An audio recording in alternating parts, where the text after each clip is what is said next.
My all-in for Jesus moment begins with an ending. My marriage of 10 years was coming to an end. During that time, I helped my husband start his own business and raise his 2 children. I was blindsided when he told me that he wanted out. The day he filed for divorce, he fired me from my job. So I lost my spouse, my job, my stepchildren, my in-laws, my home. I lost everything. I was devastated. I was completely numb. I couldn't eat. I couldn't sleep. I laid on the floor of my empty home and considered how I was going to take my life. I was done.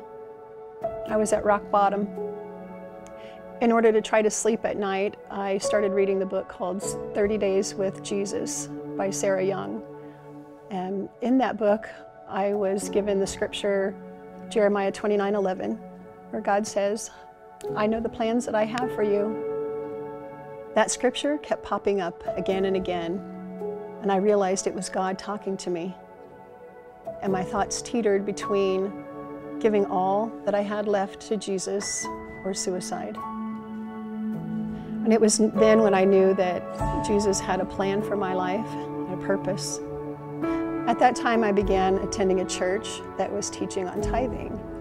And I came to realize that God was asking me to obey His word. At that time, I had some money set aside for a house, but I was living on unemployment benefits after being fired. I had $38 in my checking account.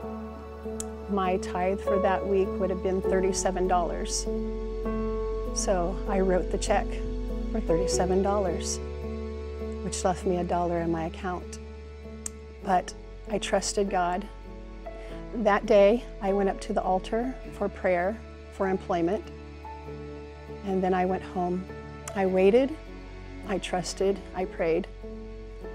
Several weeks later, I received a job that paid me more money than I've ever had in my life. I moved to the city and started attending City Center Church. After that, I purchased a home and I met Tim, who I'm honored to have as my husband now. Today, I have joy in my heart because I know, no matter what happens, that God is always with me through all things. And I share my story to try to help other people to know that if He did it for me, He can do it for you too. My name is Rhonda, and I've been transformed at City Center Church.